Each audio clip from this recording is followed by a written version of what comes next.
설하중을 무시했을 때, 고정하중과 활하중을 무시했을 때, 풍하중을 무시했을 때, 그리고 지진하중을 무시했을 때의 결과입니다. 건축구조를 사랑하는 건축구조 기술사 투구입니다. 10년 동안 아무 문제 없었는데 왜 이러세요? 눈이 그만큼 오겠습니까? 한국에 지진이 오겠습니까? 태풍이 그렇게 큰 태풍이 오겠습니까?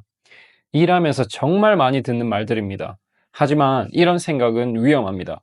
저희 건축구조기술사는 정해진 법적 기준인 KDS에 따라 건물에 작용하는 모든 힘, 즉 하중을 계산합니다. 오늘은 이 하중이 무엇인지 핵심만 뽑아 쉽고 명확하게 설명드리겠습니다. 주요 하중인 고정하중, 활하중, 설하중, 풍하중, 지진하중 이 순서대로 설명을 드리겠습니다. 이전 영상에서 구조 설계의 중요성에 대해 말씀드렸는데요.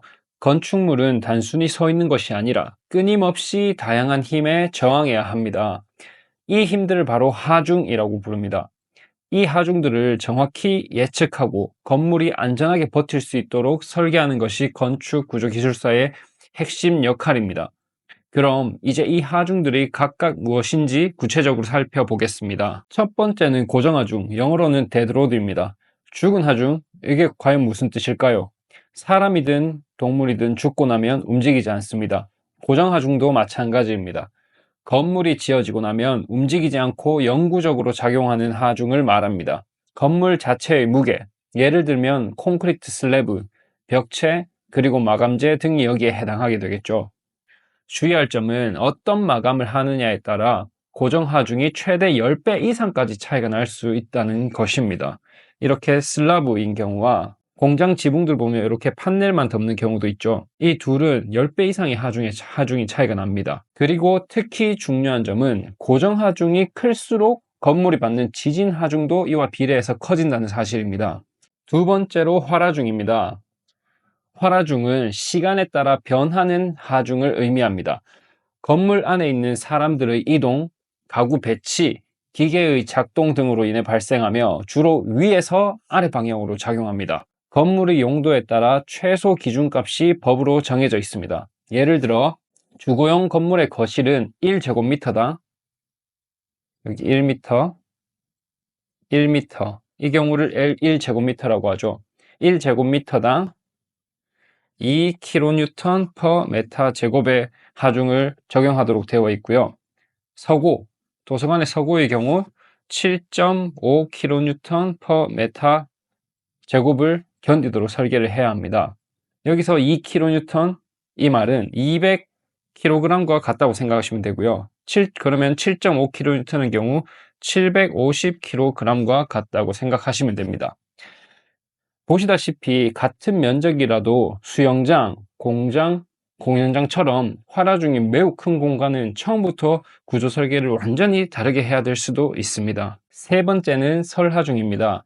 하늘에서 내리는 이쁜 눈이지만 건축 구조 기술사에게는 크게 이쁘지만은 않은 하중입니다. 건축 구조 기준에서는 지역별 적설량을 참고하여 설하중을 계산하도록 되어 있습니다. 특히 강원도 산간지역이나 울릉도처럼 강설량이 많은 지역은 지붕에 엄청난 무게가 쌓일 수 있어 특별한 주의가 필요합니다. 또한 지붕의 형태에 따라 눈이 쌓이는 방식과 하중 분포가 달라지기 때문에 단순히 눈의 무게만 보는 것이 아니라 하중이 지붕에 어떻게 분산되는지까지 정밀하게 고려해야 합니다. 이 사진은 제가 AI로 따로 만든 사진이긴 한데 이거 실제로 25년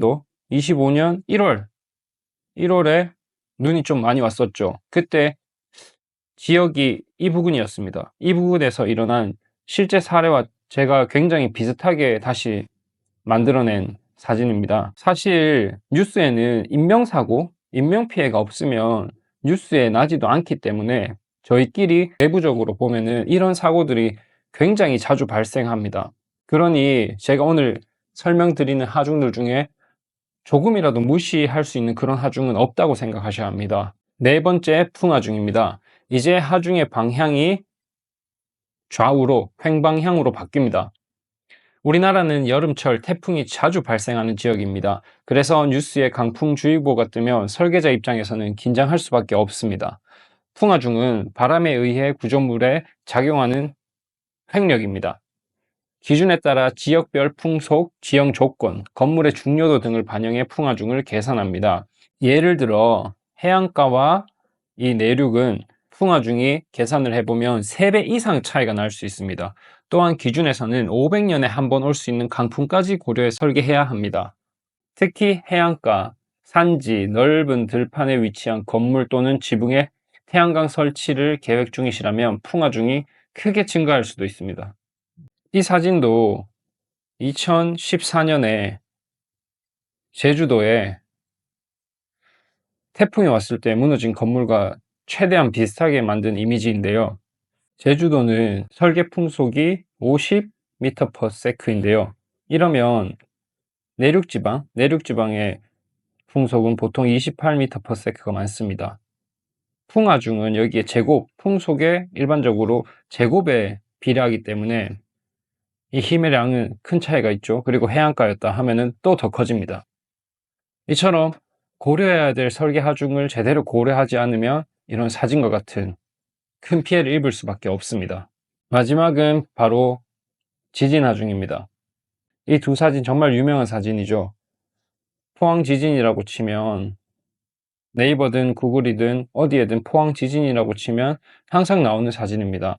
모두가 알다시피 우리나라도 더 이상 지진 안전지대가 아니기 때문에 하중 기준을 따라 내진 설계를 반드시 해야 합니다. 지진은 발생 빈도는 낮지만 한번 발생하면 그 에너지가 폭발적이기 때문에 확률이 낮다고 해서 대비를 소홀히 해서는 절대 안 됩니다. 다음 시간에는 각 하중이 실제로 건물에 어떻게 작용하는지에 대해 말씀드리겠습니다.